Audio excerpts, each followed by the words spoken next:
Put God first.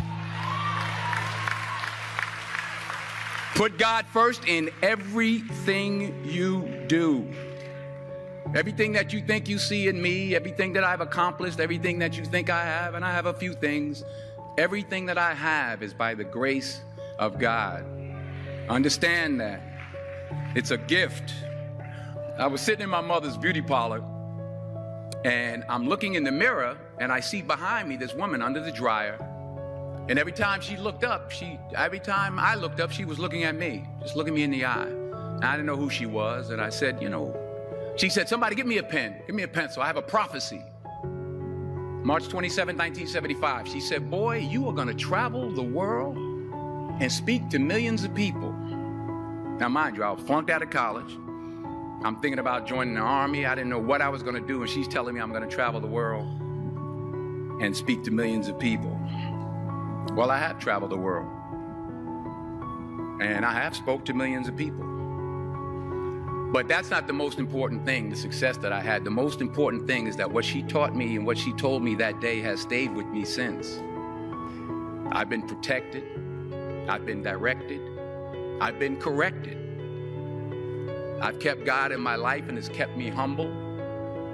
I didn't always stick with him, but he always stuck with me. So stick with him in everything you do. If you think you want to do what you think I've done, then do what I've done and stick with God. Number 2, fail big. That's right. Fail big. Today's the beginning of the rest of your life, and it can be very frightening. It's a new world out there. It's a mean world out there, and you only live once. So do what you feel passionate about. Take chances, but don't be afraid to go outside the box.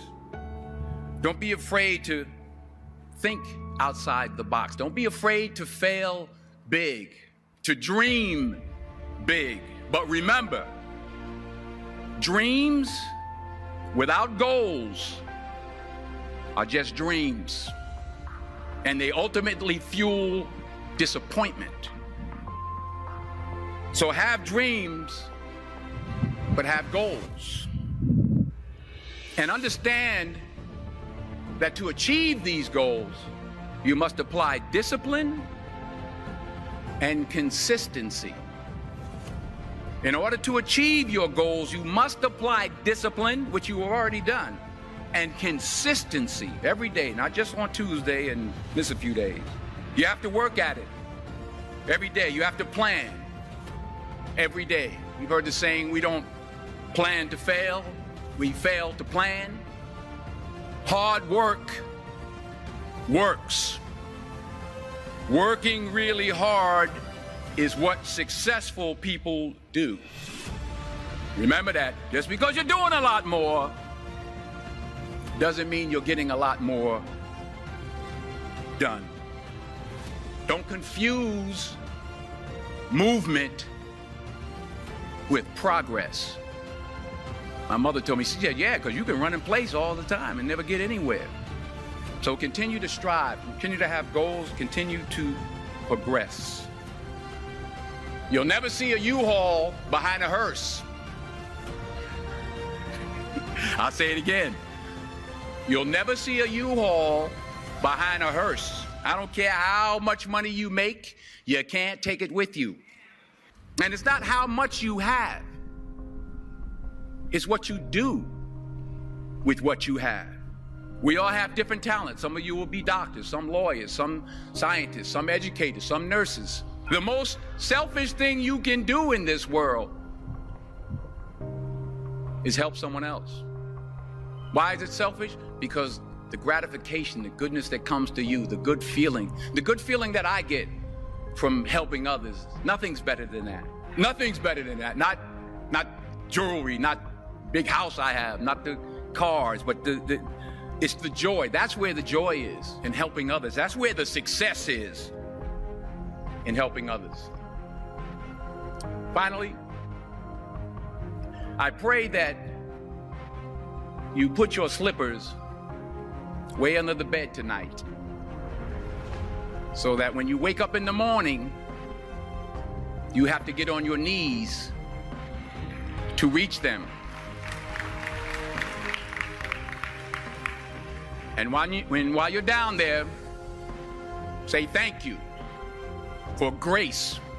Thank you for mercy. Thank you for understanding. Thank you for wisdom. Thank you for parents. Thank you for love. Thank you for kindness. Thank you for humility. Thank you for peace. Thank you for prosperity. Say thank you in advance for what's already yours. It's how I live my life. That's why I am, one of the reasons why I am today. Say thank you in advance for what is already yours. True desire in the heart for anything good is God's proof to you, sent beforehand to indicate that it's yours already. I'll say it again. True desire in the heart, that itch that you have, whatever it is you want to do, that thing that you want to do to help others and to grow and to make money, that desire, that itch, that's God's proof to you, sent beforehand already to indicate that it's yours. And anything you want good, you can have. So claim it.